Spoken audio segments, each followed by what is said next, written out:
Nosso recado é da Repave Construtora. A Repave Construtora vai fazer Mossoró crescer.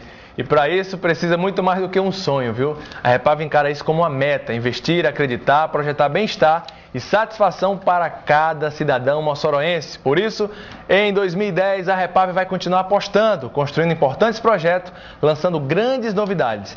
Repave Construtora, transformando sonhos em realidade. E a gente agora volta aqui na nossa realidade, que é falar sobre economia, né? Eu tive uma satisfação de aprender com um senhor no interior que falava sobre terra o seguinte: olha, o sol nasce para quem compra e se põe para quem vende. Em negócio imobiliário só perde quem vende. Isso não é mais segredo, é uma realidade, né? Por mais que você esteja fazendo um bom negócio, só quem perde é quem vende, só quem ganha é quem compra. Aí, professor, a gente retoma aquela pergunta sobre os fatores que fazem o imóvel valorizar e também a questão do risco, né? Na questão dos empreendimentos, a gente vê aí que lança um empreendimento com X reais, em pouco tempo ele já passou X mais 10 mil, curto período de um mês. E como é que acontece essa valorização? Esse fator risco aí, qual é a importância dele?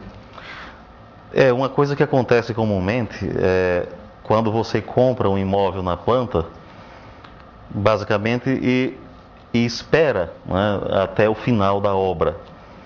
Sempre quando você compra um imóvel na planta, naturalmente o valor é mais baixo. Você é um sócio do empreendedor, né? Pois é, só que você está apostando no longo prazo e está comprando um pouco mais baixo em função do próprio risco do longo prazo.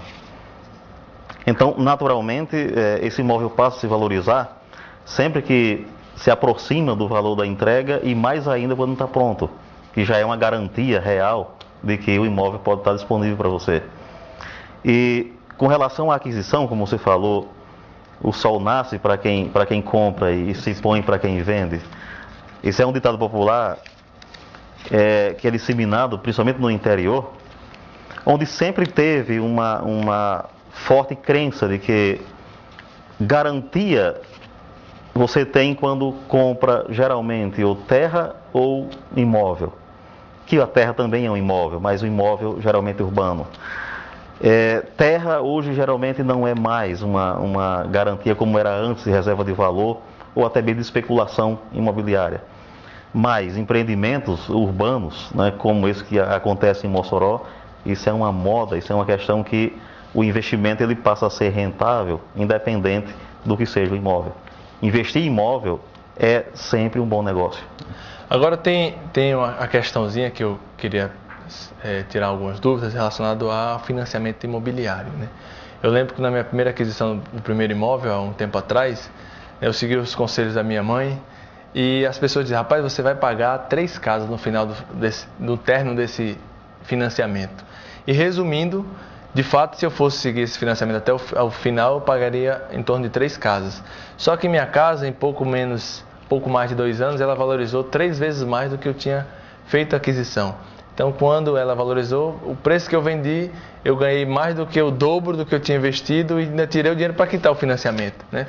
Então, a gente, às vezes, claro, quando coloca os juros, se aplica os juros, aquele valor que você financiou, o valor futuro vai ser um valor diferenciado, mas dificilmente esse valor acompanha a valorização do imóvel que você está comprando, né? Eu queria que o senhor explicasse, falasse um pouco desses financiamentos imobiliários, essa taxa de juros, se é uma taxa de juros confortável, se está dentro de uma realidade, como que comporta essa distribuição aí, quais são as formas de juros, tem a tabela price, né? Tem várias modalidades. Sim, a tabela price é a mais utilizada, é a principal utilizada em financiamento. E juros no Brasil ainda não é o melhor dos mundos. Aqui não é o melhor dos mundos para taxa de juros. Ainda temos uma das maiores do país. E a tabela price, ela tem uma lógica onde você tem o saldo devedor, onde você vai amortizando a prestação e a taxa de juros. Com o tempo, a prestação vai ficando menor e a taxa de juros vai ficando maior. Então, a amortização passa a ter essa diferença, onde, por exemplo, se você quiser adiantar a parte do saldo devedor, você vai pagar juros futuros, porque no momento que você adianta o saldo devedor, paga uma parte do saldo devedor, você está pagando as últimas prestações que são as que têm uma taxa de juros mais alta. Então, nesse caso, o financiamento ele é uma forma também de risco para quem adquire um certo imóvel ou qualquer tipo de bem, onde você sabe que vai ter que arcar com um certo juro elevado até, enquanto maior o prazo, maior a taxa de juro futura.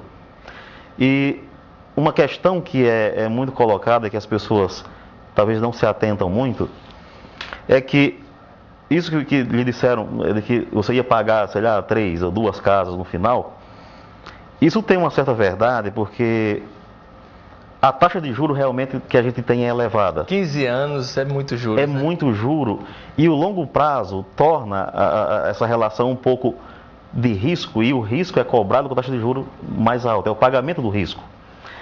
Então, quando o imóvel valoriza, como você falou, que geralmente quando há uma conjuntura favorável, ele realmente chega a valorizar mais do que qualquer taxa de juros, isso tudo bem. Mas se não, corre o risco de você empatar ou até ter uma certa perda com isso. Mas vamos olhar por outra ótica também. Geralmente essa prestação ela se torna defasada, porque a correção que existe, ela não acompanha muitas vezes nem a correção do IGPM. Vamos supor que eu aluguei a mesma casa, que eu comprei financiada, e esse aluguel era R$400 e a minha prestação era R$400. Com o decorrer do tempo, essa minha prestação ela vai decrescendo. Então ela vai ficando defasada com a realidade do mercado. Então quando completar 4 anos eu estou pagando R$400, mas o poder de compra dela já é muito mais baixo. Ou 350. Compensação, o aluguel, ele vai estar nos R$500, R$600 acompanhando a inflação normalmente, né? Então com o tempo a minha prestação ela se torna defasada, né? E isso aí você também tem como calcular e ver como vantagem. Sim, isso numa conjuntura favorável, como nós temos vivido nos últimos anos. A conjuntura atual... o propicia tudo, né? Pode fazer negócio tudo. De olho fechado.